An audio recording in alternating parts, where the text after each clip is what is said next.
السلام علیکم، میرا نام ہے حسن راجپوت اور آپ دیکھ رہے ہیں میرا Facebook and YouTube channel round but wound. آج میں ایک ایسے انسان کے بارے میں بتا رہا ہوں جسے دنیا ولادیمیر پیوٹن کے نام سے جانتی ہے۔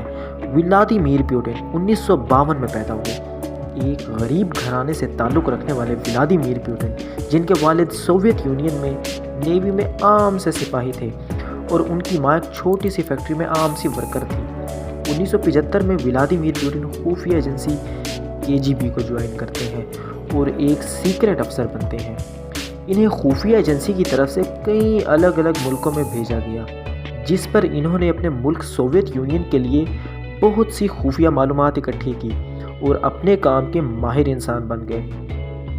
ان کی زندگی میں بدلاؤ اس وقت آیا جب جرمنی روس کے خلاف ہونے لگا اور دیواریں برلن توڑ دی گئی۔ ایک طرف روس تھا، دوسری طرف امریکہ، اور مکمل کا مکمل جرمنی امریکہ کی طرف جانے لگا، جبکہ آدھے جرمنی پر جو احکامات تھے وہ رشیا کے تھے۔ یوں سمجھ لیں کہ برلن کی دیوار ایک طرف روس کا قبضہ تھا اور دوسری طرف امریکہ کا۔ پورے کا پورا جرمنی امریکہ میں جانے کے لیے بالکل تیار تھا، لیکن سوویت یونین کو یہ منظور نہیں تھا، اور ہوتا بھی کیسے؟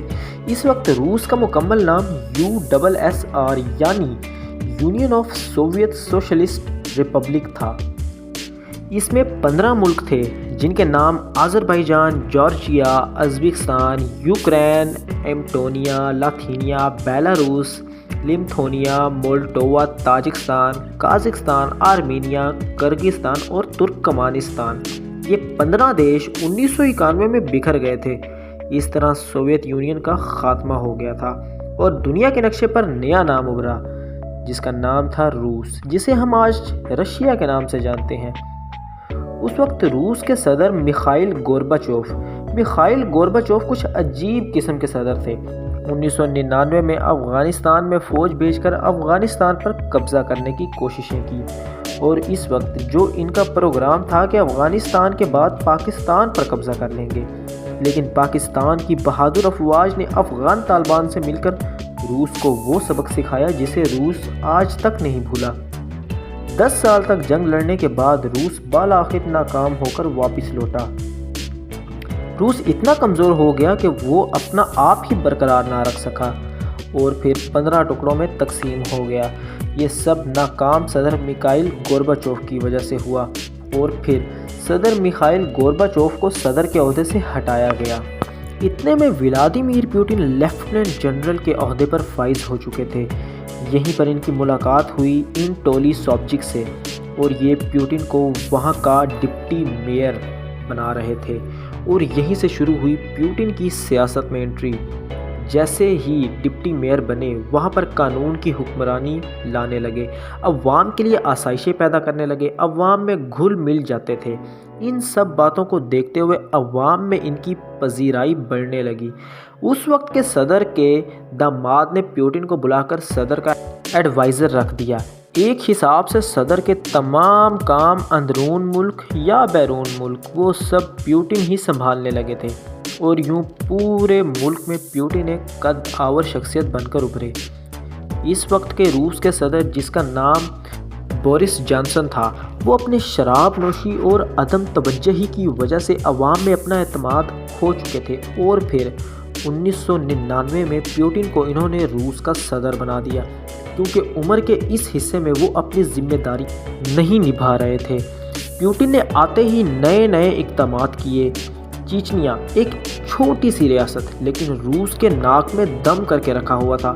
پیوٹن نے آتے ہی روس کے مختلف شہروں میں خود ہی بم دھماکے کروائے اور عوام کو بتایا کہ چیچنیا ہمارے اوپر بم دھماکے کر رہا ہے۔ عوام کو چیچنیا پر خوب بھڑکایا، اور پھر عوام کے جذبات کو دیکھتے ہوئے چیچنیا پر حملہ بول دیا۔ اپنی فوج کے ہر سپاہی کے ہیلمٹ پر ایک کیمرہ نصب کر دیا اور لائیو دکھایا کہ کس طرح ہم نے بدلہ لیا ہے۔ 80,000 لوگوں کو، ناظرین 80,000 لوگوں کو چیچنیا میں مار دیا گیا، اور چیچنیا کو بالکل تباہ و برباد کر دیا گیا۔ اس طرح پیوٹن کا پورے روس میں ڈنکا بجنے لگا، اور سن 2000 میں پیوٹن صدر کا الیکشن جیت گئے۔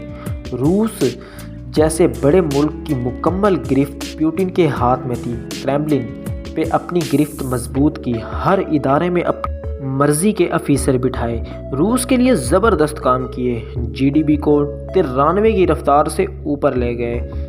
2008 میں پیوٹن نے جارجیا پر حملہ کیا، 2011 میں اس نے لیبیا پر حملہ کر دیا، پھر بھی لیبیا کے محمد قذافی کو نہیں بچا پائے۔ 2014 میں یوکرین کے ساتھ کریمیا پر قبضہ کر لیا۔